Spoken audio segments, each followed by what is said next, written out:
Well, today is Monday, June Bom, 29th, hoje é and I'm segunda-feira, happy and 29 de privileged junho, to e é uma welcome my alegria dear e friend um and my privilégio brother receber meu querido Larry amigo e Johnson, irmão, Larry with Johnson, com his toda a sua experiência background na to help CIA, us para nos analyze what's ajudar a going on in the analisar o world. que está acontecendo no mundo. And E como as you vocês know, sabem, we nós have começamos há bem come into pouco tempo, existence mas somos very muito recently, gratos a but todos we are vocês very pelo grateful to apoio. you for supporting us. Recebemos um We apoio have muito importante de received pessoas do very mundo inteiro, significant e em support breve from all estaremos people all over the disponíveis world, nos 12 and soon we principais will be idiomas, in talvez já a partir all da próxima semana. 12 major Assim, languages, nossas vozes vão ser maybe ouvidas em as todos a os week from lugares. now. So our voices will be heard everywhere. And the E o reason we motivo de a came to gente existence existir is é que that tivemos o we privilégio de have ter acesso been às notícias privileged que to realmente be movem as provided with the notícias. news E that é isso drive que a the gente news, traz para and você. we bring E it to não you. só isso, a gente And também not only traz that, we especialistas de bring to you verdade, como Larry Johnson experts e that are Pepe true Escobar. experts, such as E em outra Larry categoria Johnson com uma and Pepe perspectiva Escobar, diferente, also Vijay in a Prasad. different E tem category, outros que ainda vão se juntar a Prasad, nós, Vijay pessoas Prasad, com a and there are capacidade others independente de who entender will be e joining us analisar who tanto as have notícias this que estão independent acontecendo, ability to quanto as que a understand and gente apresenta analyze para the você. news that Então, is com essa happening as well as introdução, the news that passo a we palavra provide para to you. você, Larry. So with that Pode seguir. introduction, I give it to you, Larry. Go ahead. Well, thanks. I'll call you Dr. Z. Makes you sound like a Obrigado. character out of Vou a te chamar de James Dr. Bond. Z. Dá até um ar de personagem de filme do James Bond. Fico feliz em ser o Dr. C. Olha, no fim de semana, a gente viu a primeira violação aberta do Memorando de Entendimento pelos Estados Unidos. No Ocidente, estão tentando apresentar o Irã como um infrator, mas isso não é verdade. No memorando, o Irã recebeu autoridade para determinar a passagem segura dos navios pelo Estreito de Hormuz. Isso está no parágrafo 5 do documento, e é bem claro. Não deveria haver nenhuma dúvida disso. There should be no confusion about it whatsoever. When you look at the details that are contained, it doesn't. Quando você olha para os detalhes que estão ali, não diz que o Irã, junto com Omã ou com os outros países do Golfo, vai chegar a um acordo. Fica muito claro que é só o Irã que tem essa autoridade, de acordo com esse memorando de entendimento. Nem mesmo os Estados Unidos afirmam ter o direito de interferir nessa decisão. A decisão do Irã foi tomada com base no que chamam de protocolos da Autoridade do Estreito do Golfo Pérsico, que foram emitidos há mais ou menos 4 semanas.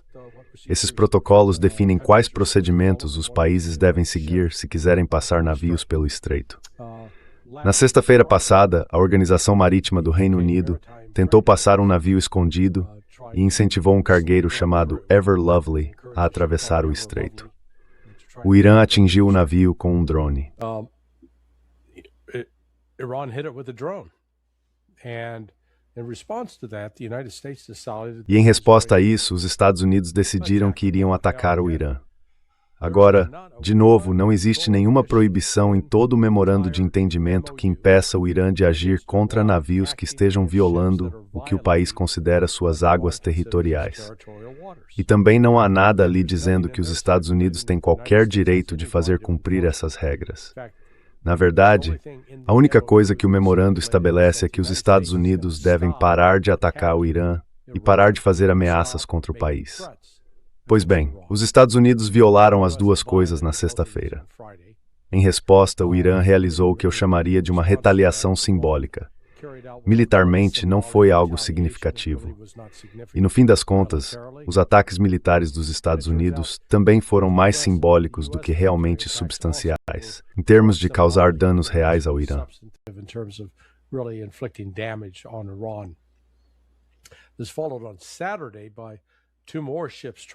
No sábado, depois disso, mais 2 navios tentaram atravessar o estreito, ali pela costa de Omã. E de novo, o Irã interveio. Um dos navios estava sendo acompanhado por, você sabe, uma escolta aérea dos Estados Unidos. Eu não sei bem como é que se escolta um navio que anda a 12 nós por hora, enquanto as aeronaves voam a 300 nós por hora. Mas enfim, isso é outra história. O fato é que o Irã atirou contra esses navios e, no meio disso, lançou um ataque contra a base aérea da Marinha dos Estados Unidos, o quartel-general da 5ª Frota, no Bahrein. Isso levou a mais um ataque aéreo americano contra o Irã. E o Irã respondeu de novo, com bombardeios pesados, mísseis e ataques de drones contra uma base aérea no Kuwait, a Ali al-Salem, e depois contra a base aérea de Al Issa, no Bahrein.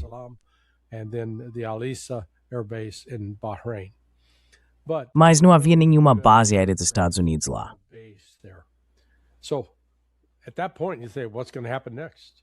Então, nesse momento, você se pergunta o que vai acontecer agora? Os Estados Unidos vão reagir e aumentar a escalada? Os Estados Unidos não aumentaram, eles recuaram. E eu acho que há algumas razões para esse recuo. Primeiro, os Estados Unidos estão num processo de retirada das suas forças da região. Um dos objetivos na criação de uma nova estrutura de segurança para o Golfo Pérsico é justamente a retirada das forças e das bases militares americanas dos países do Golfo. Fomos informados, eu diria de forma bastante confiável, graças ao trabalho do Dr. Z, que tanto os sauditas quanto os cataris já indicaram aos Estados Unidos que devem desocupar todas as bases que ocupam atualmente ou onde tem pessoal destacado nos próximos 9 a 10 meses.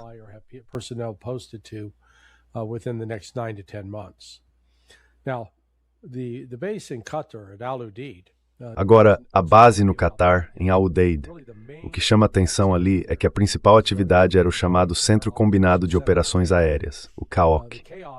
Depois do início da guerra, no dia 28 de fevereiro, o CAOC foi atingido e desde então foi transferido para a base aérea de Shaw, na Carolina do Sul. Então, na prática, os Estados Unidos praticamente se retiraram de Al Udeid. O número de militares que ficavam lá foi reduzido de forma significativa. Eu diria que o que existe ali hoje é mais uma força simbólica, não uma força relevante. O mesmo vale para a presença americana na Arábia Saudita. The same can be said for U.S. presence in Saudi Arabia. So, as the backdrop.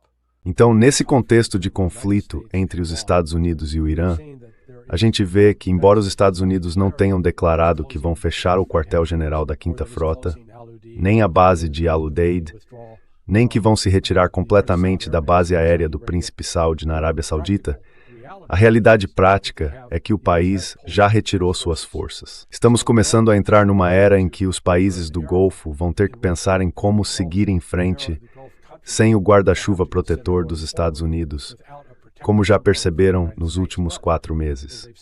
Esse guarda-chuva americano não é um protetor.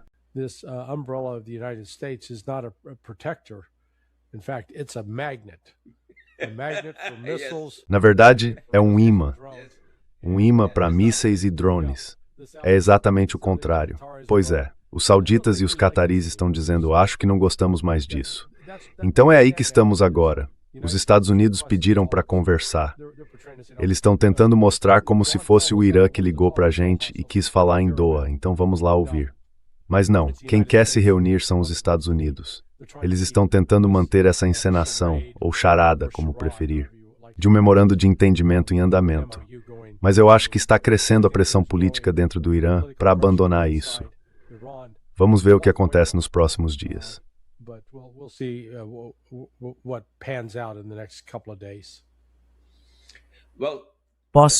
Posso dizer o que eu sei, Larry? Ou você quer falar mais um pouco? Não, pode falar.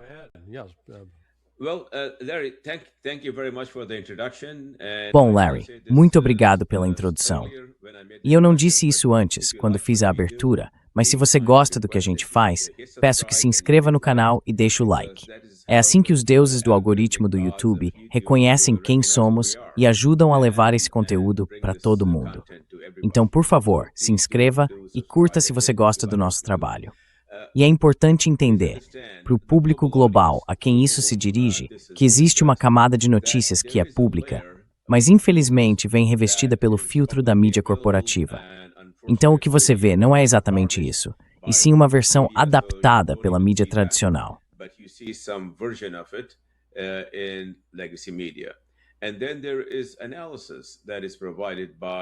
E aí vem a análise feita por pessoas que entendem melhor o que está acontecendo.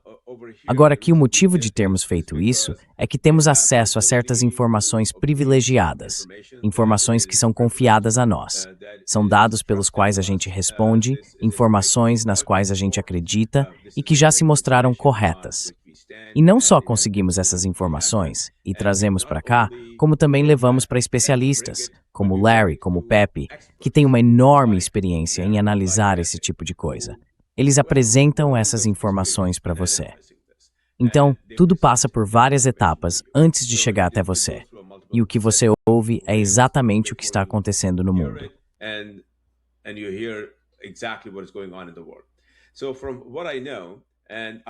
Pelo que eu sei, e eu até comentei isso com o Larry antes de chegarmos aqui, tem havido uma pressão enorme sobre o Irã para abandonar o acordo. Na verdade, na primeira vez que a Casa Branca ordenou ataques, o Irã imediatamente disse que não ia mais se comprometer com o memorando de entendimento que tinha assinado depois de tanto esforço. Mas houve um trabalho muito intenso por parte dos paquistaneses, que tiveram um papel bem importante nisso, especialmente através de uma figura que pouca gente conhece, o Mohsin Naqvi, que é o ministro do interior do Paquistão. As pessoas ouvem falar do marechal de campo Munir. E claro, o Munir também teve um papel muito relevante em tudo isso.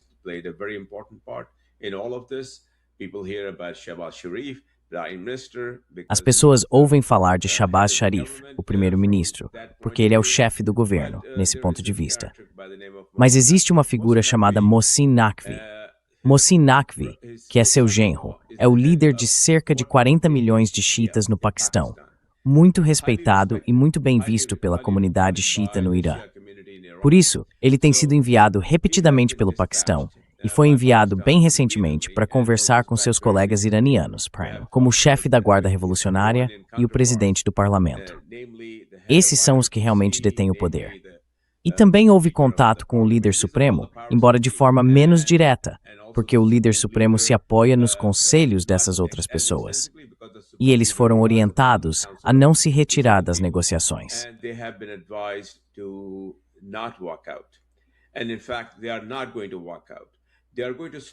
Na verdade, eles não vão simplesmente sair. Eles vão empurrar isso devagar, passo a passo. Não vão dizer claramente, sim, estamos saindo, ou não, não estamos saindo. A gente já anunciou aqui no canal que os iranianos vão fazer uma celebração de vitória, comemorando o que consideram uma vitória estratégica sobre os Estados Unidos, durante o cortejo fúnebre que vai acontecer muito em breve. Nesse evento, eles vão enterrar Ali Khamenei, o pai do atual líder supremo. Isso se deve acontecer nos próximos dias.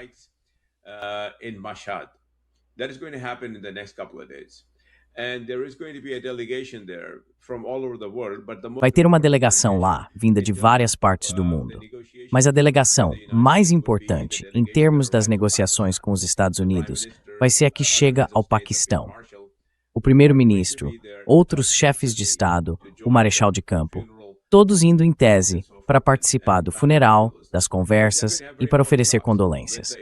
Mas, na verdade, eles vão ter discussões muito importantes com a liderança iraniana. E é algo que eu tenho o privilégio de compartilhar com você como uma informação muito valiosa. Isso não vai ser sentido de imediato, mas vai mudar toda a região do ponto de vista geopolítico.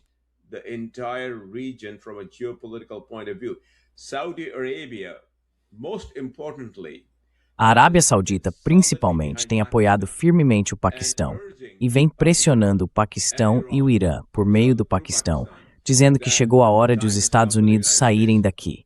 Literalmente, saírem daqui.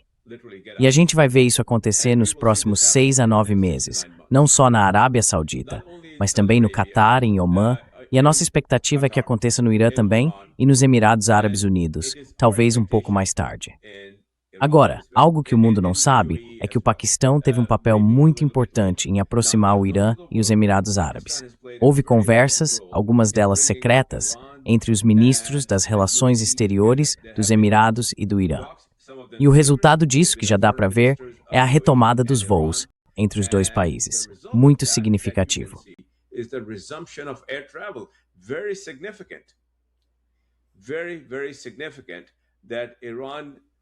É muito significativo que o Irã e os Emirados Árabes Unidos vão retomar os voos entre os dois países. Mas mais importante do que isso é que os voos para Dubai vão voltar. Dubai sem voos não é nada. É uma cidade de plástico no meio do deserto se não tiver visitantes. Então, o fato de os Emirados e o Irã conseguirem se unir, com o Paquistão atuando como uma espécie de parteira para fazer isso acontecer, é algo extremamente importante, porque vai mudar, mais uma vez, a natureza da geopolítica em toda a região e no mundo.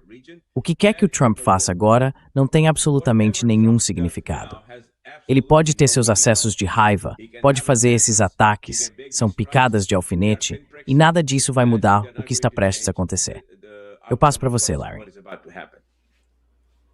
I bring it to you, Larry. Yeah, so Então o enterro e toda a cerimônia em torno da sepultura do Ayatollah Khamenei, o falecido Ayatollah Khamenei, na verdade vão servir como uma distração. Pelo que eu entendo, as cerimônias e homenagens devem começar por volta do dia 2 de julho. Ou seja, estamos falando de uma quinta-feira e devem continuar por pelo menos uma semana, até mais ou menos o dia 9 ou 11 de julho. E por que isso é importante? Porque durante esse período, basicamente o Irã não vai estar envolvido com os Estados Unidos em nenhuma negociação. O Irã vai continuar aplicando os protocolos no Estreito de Hormuz. E junto com essa aplicação, vem o risco de que os Estados Unidos tentem, mais uma vez, realizar ataques contra o Irã.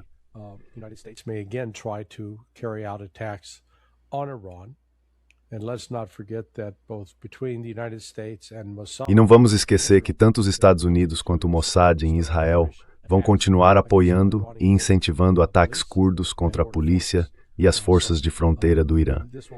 Então o Ocidente vai fazer tudo o que puder, eu acredito, para garantir que o sepultamento do Ayatollah não seja um evento pacífico e tranquilo.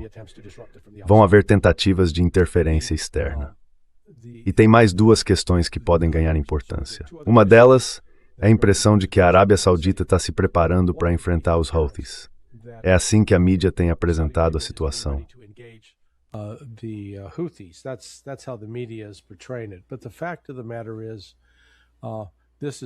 Mas o fato é que isso tem mais a ver com o confronto entre a Arábia Saudita e os Emirados Árabes Unidos e com a facção que os Emirados apoiam no Iêmen, em oposição à facção que os sauditas apoiam.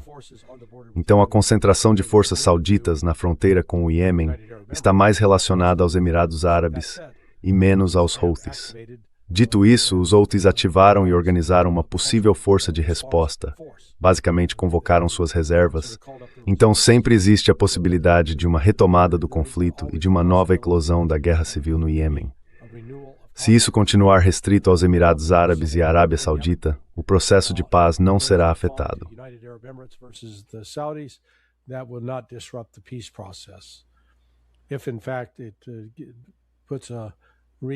Se isso realmente reacender as tensões entre a Arábia Saudita e o Irã, sim, seria um desafio direto que o Paquistão tentaria conter, porque isso poderia descarrilar todo o processo do memorando de entendimento e o processo de paz.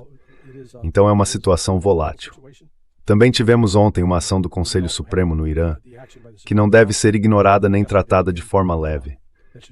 Mais de 2/3 dos membros desse Conselho Supremo, que é um conselho religioso, basicamente alertaram Araghchi e Ghalibaf de que os termos do memorando devem ser seguidos à risca, e que se os Estados Unidos se recusarem a cumpri-los, as autoridades iranianas devem tomar as medidas cabíveis, inclusive se retirando do processo. Então, mais uma vez, esse é outro fator que entrou na equação.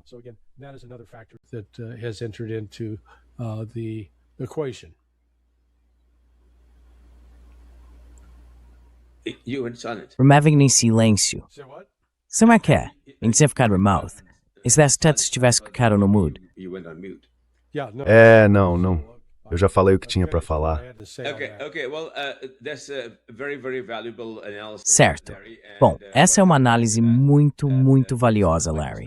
E o que eu posso acrescentar a isso, com base na minha perspectiva, nos meus contatos e também no acesso que eu tenho a certas informações que não vêm a público, é o seguinte: o Paquistão tem estado extremamente envolvido enquanto o mundo está olhando para todo esse caos, principalmente com Mosul Naqvi, que é muito respeitado. Sem falar que o Marechal Assim Munir e Shehbaz Sharif também têm mantido contato direto com as lideranças da Arábia Saudita e do Irã. Nada vai acontecer até que Ali Khamenei seja sepultado em Mashhad. Nada de significativo vai acontecer. Posso te garantir isso com base em tudo o que eu sei. Eu não sou Deus, não sou astrônomo, não posso prever o futuro.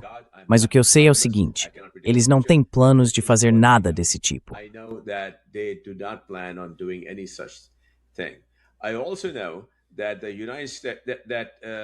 Eu também sei que a Arábia Saudita está muito, mas muito irritada com o Trump.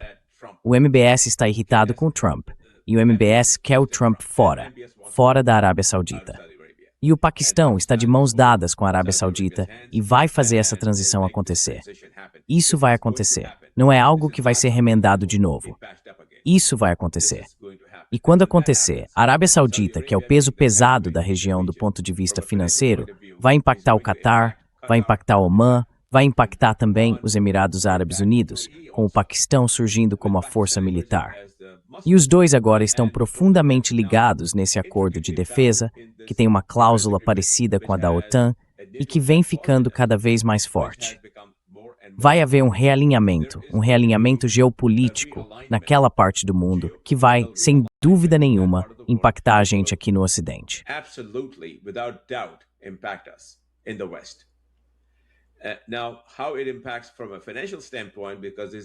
Agora, do ponto de vista financeiro, e isso é algo sobre o qual eu entendo um pouco, já que participei dos acordos que surgiram depois da Segunda Guerra Mundial em Bretton Woods, os Estados Unidos vão ter uma enorme dificuldade para lidar com seus 40 trilhões de dólares em dívida.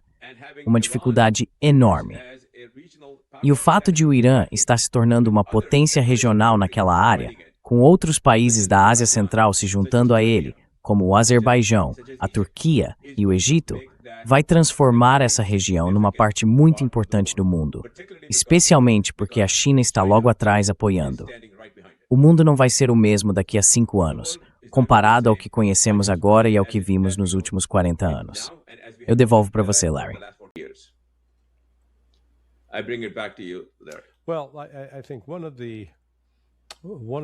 Olha, eu acho que uma das questões centrais em relação ao controle do Estreito de Hormuz é o impacto econômico global. Para começar, a gente já está entrando no 5º mês, basicamente com o estreito fechado ou com um tráfego muito limitado por ali. Grande parte da atenção tem se voltado para o petróleo. E o petróleo é, sim, uma questão importante, já que estamos falando de uma perda de cerca de 20% do fornecimento mundial.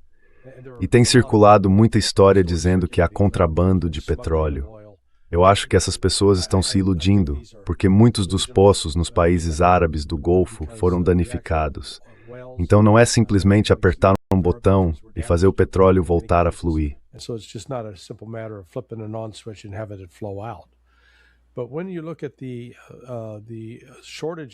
Mas quando a gente olha para a escassez que foi causada também pela perda de hélio, e eu já vi estimativas variando de 33% a 44% do fornecimento global, por causa disso, o preço do hélio mais que dobrou. E o hélio é um componente essencial na produção de chips de computador. Então, basicamente, se o fornecimento de hélio diminui, isso quer dizer que a produção de chips também vai diminuir. E com isso, o preço desses chips vai subir, não cair. A gente já viu isso acontecer. A Apple anunciou que o iPhone de ponta, o Apple 17 Max Pro, vai custar mais de $200 a mais do que o normal. E o MacBook Pro, no modelo mais avançado, $300 a mais. Tudo isso só por causa do custo do hélio. That's just from the cost of that helium. Similar effects with sulfur. Efeitos parecidos acontecem com o enxofre. O enxofre é usado tanto na produção de fertilizantes quanto no processamento de metais. E, de novo, o custo disso dobrou. O mesmo vale para a ureia. Então, o que a gente está vendo é um choque econômico global, com uma inflação mais alta. Uma inflação causada porque essas commodities essenciais continuam disponíveis, mas agora só a um preço bem mais alto. E esse preço maior vem principalmente da escassez. Não exatamente de um aumento na demanda, mas a combinação de menos oferta com uma demanda igual ou maior é a receita perfeita para um choque inflacionário que vai se espalhar pelo mundo. E no caso dos Estados Unidos, o país está praticamente rodando no limite quando precisa escolher entre combustível diesel e combustível de aviação.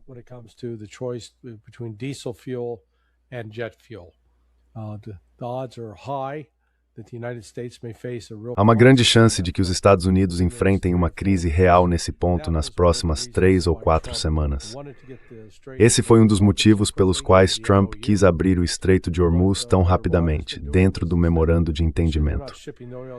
Mas o que o Irã tem feito é o seguinte: em vez de enviar petróleo para os Estados Unidos, o petróleo iraniano está indo para a China e para outros países da Ásia, como Singapura, Coreia do Sul e também a Índia.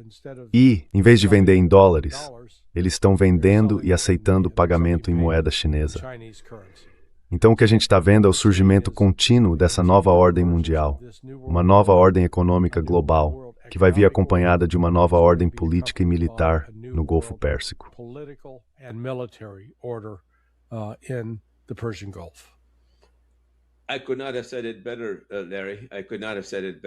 Não poderia ter dito melhor, Larry. Não poderia mesmo. E eu só quero acrescentar uma coisa. A China está totalmente por trás disso, dando todo o apoio necessário para que todo mundo entenda que isso é sustentado, não só pelos movimentos políticos que estão acontecendo, que alguns percebem e outros não, mas também pela força comercial, pela força industrial e pela força militar da China. Quero dizer, não como uma potência hegemônica, não para substituir os Estados Unidos como hegemonia, mas para substituir os Estados Unidos como o principal provedor de segurança diante do Paquistão. E isso ela já fez.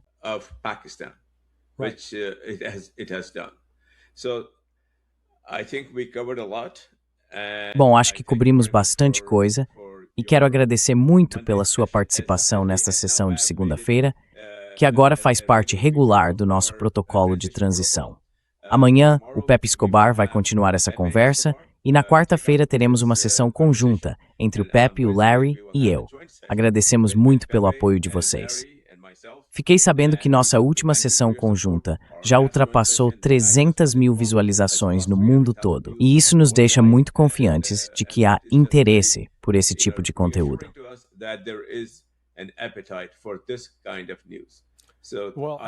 Bom, antes da gente encerrar, clica aí no curtir e se inscreve no canal. Faz o favor de colocar um sorriso no rosto do Dr. Z. Muito obrigado. Certo, meu amigo. Valeu. Vou parar a gravação agora.